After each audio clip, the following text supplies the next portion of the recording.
সাংগঠনিক শক্তি বৃদ্ধিতে উত্তরের জেলায় জেলায় রাজ্য তৃণমূল ছাত্র পরিষদের সভাপতি নতুন ভোটাররা বাঁচবেন মমতা বন্দ্যোপাধ্যায় এবং শিক্ষার প্রগতি দেশপ্রেমের পতাকাকে দাবি তৃণাঙ্কুর। রবিবার দক্ষিণ দিনাজপুর জেলার বালুরঘাট শহরে বালুরঘাট মহিলা মহাবিদ্যালয়ের অডিটোরিয়াম হলে অনুষ্ঠিত ছাত্র কনভেনশনে যোগদান করতে বালুরঘাটে আসেন রাজ্য তৃণমূল ছাত্র পরিষদের সভাপতি তৃণাঙ্কুর ভট্টাচার্য।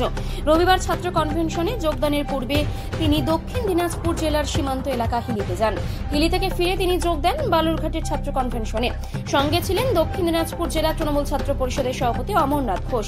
এদিন কনভেনশন চলার মাঝে সংবাদ মাধ্যমের মুখোমুখি হয়ে প্রশ্নোত্তরে তৃণাঙ্কুর ভট্টাচার্য দাবি করেন, মমতা বন্দ্যোপাধ্যায় এবং অভিষেক বন্দ্যোপাধ্যায়ের বার্তাকে ছড়িয়ে দিতে তিনি জেলায় এসেছেন। তার উদ্দেশ্য তৃণমূল নেতা কল্যাণ বন্দ্যোপাধ্যায়ের মন্তব্য প্রসঙ্গে প্রতিক্রিয়ায় সতর্ক ছাত্রনেতা তৃণাঙ্কুর ভট্টাচার্য কি বললেন শুনুন।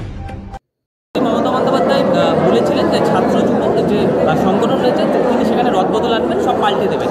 আর তারপরেই আপনি বিভিন্ন জেলায় সফর করছেন, আর তার বলার পরেই সফরগুলো কি বলবেন? না, দুটো তথ্যর কোনো তথ্যই সঠিক নয়। কারণ আমার নেত্রীর এই কথা যেভাবে মিডিয়াতে এসছে তার আগে থেকে আমার আলিপুরদুয়ার, কোচবিহার, জলপাইগুড়ি এই জেলাগুলো ভিজিট করা হয়ে গেছিল এবং নেত্রী তিনি সর্বজন শ্রদ্ধায় নেত্রী, তিনি আমাকে দায়িত্ব দিয়েছেন, তাই আমি 6.5 বছরের কাছাকাছি দায়িত্বে আছি। তিনি যেদিন বলবেন না এই দায়িত্ব না অন্য দায়িত্ব পালন করব, আমি নিশ্চিতভাবে সেই দায়িত্ব পালন করব। তবে মিডিয়ায় আপনাদের বলা কথার সঙ্গে আমার সঙ্গে তার ব্যক্তিগত কথা বা তাদের ব্যক্তিগত কমিউনিকেশনের সেই অর্থে মিল পাইনি।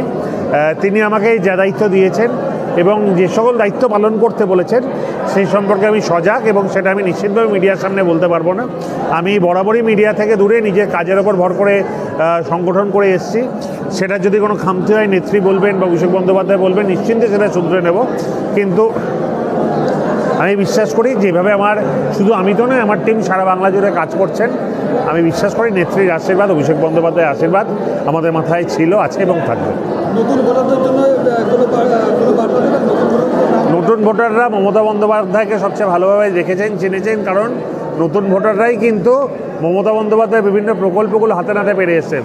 ছাত্রছাত্রীদের ক্ষেত্রে কন্যাশ্রী, যুবশ্রী বলুন, রূপশ্রী বলুন বা ট্যাব দেয়া বলুন বা বিভিন্ন ক্ষেত্রে তারা মমতা বন্দ্যোপাধ্যায়কে পেয়েছেন, আর কাউকে পাননি।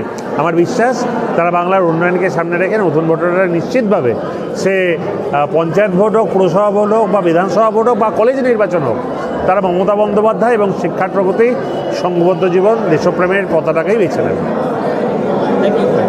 মমতা বন্দ্যোপাধ্যায় বলেছিলেন যে ছাত্র যুবক যে সংগঠন রয়েছে তিনি সেখানে রদবদল আনবেন, সব পাল্টে দেবেন। আর তারপরেই আপনি বিভিন্ন জেলায় সফর করছেন, আর তার বলার পরেই সফরগুলো কি বলবেন? না, দুটো তথ্যর কোনো তথ্যই সঠিক নয়। কারণ আমার নেত্রীর এই কথা যেভাবে মিডিয়াতে এসছে তার আগে থেকে আমার আলিপুরদুয়ার, কোচবিহার, জলপাইগুড়ি এই জেলাগুলো ভিজিট করা হয়ে গেছিল এবং নেত্রী তিনি সর্বজন শ্রদ্ধায় নেত্রী, তিনি আমাকে দায়িত্ব দিয়েছেন, তাই আমি 6.5 বছরের কাছাকাছি দায়িত্বে আছি। তিনি যেদিন বলবেন না এই দায়িত্ব না অন্য দায়িত্ব পালন করব, আমি নিশ্চিতভাবে সেই দায়িত্ব পালন করব। তবে মিডিয়ায় আপনাদের বলা কথার সঙ্গে আমার সঙ্গে তার ব্যক্তিগত কথা বা তাদের ব্যক্তিগত কমিউনিকেশনের সেই অর্থে মিল পাইনি। তিনি আমাকে যা দায়িত্ব দিয়েছেন এবং যে সকল দায়িত্ব পালন করতে বলেছেন সেই সম্পর্কে আমি সজাগ এবং সেটা আমি নিশ্চিতভাবে মিডিয়ার সামনে বলতে পারবো না। আমি বরাবরই মিডিয়া থেকে দূরে নিজের কাজের ওপর ভর করে সংগঠন করে এসেছি। সেটা যদি কোনো খামতি হয় নেত্রী বলবেন বা অভিষেক বন্দ্যোপাধ্যায় বলবেন, নিশ্চিন্তে সেটা শুধরে নেব। কিন্তু আমি বিশ্বাস করি যেভাবে আমার শুধু আমি তো নয়, আমার টিম সারা বাংলা জুড়ে কাজ করছেন, আমি বিশ্বাস করি নেত্রীর আশীর্বাদ, অভিষেক বন্দ্যোপাধ্যায়ের আশীর্বাদ আমাদের মাথায় ছিল, আছে এবং থাকবে। নতুন ভোটাররা মমতা বন্দ্যোপাধ্যায়কে সবচেয়ে ভালোভাবে দেখেছেন, চিনেছেন। কারণ নতুন ভোটাররাই কিন্তু মমতা বন্দ্যোপাধ্যায়ের বিভিন্ন প্রকল্পগুলো হাতে নাতে পেরে এসেছেন। ছাত্রছাত্রীদের ক্ষেত্রে কন্যাশ্রী, যুবশ্রী বলুন, রূপশ্রী বলুন বা ট্যাব দেয়া বলুন বা বিভিন্ন ক্ষেত্রে তারা মমতা বন্দ্যোপাধ্যায়কে পেয়েছেন, আর কাউকে পাননি। আমার বিশ্বাস তারা বাংলার উন্নয়নকে সামনে রেখে নতুন ভোটাররা নিশ্চিতভাবে সে পঞ্চায়েত ভোট হোক, পুরসভা ভোট হোক বা বিধানসভা ভোট হোক বা কলেজ নির্বাচন হোক, তারা মমতা বন্দ্যোপাধ্যায় এবং শিক্ষার প্রগতি, সংঘবদ্ধ জীবন, দেশপ্রেমের পতাকাকেই বেছে নেবে।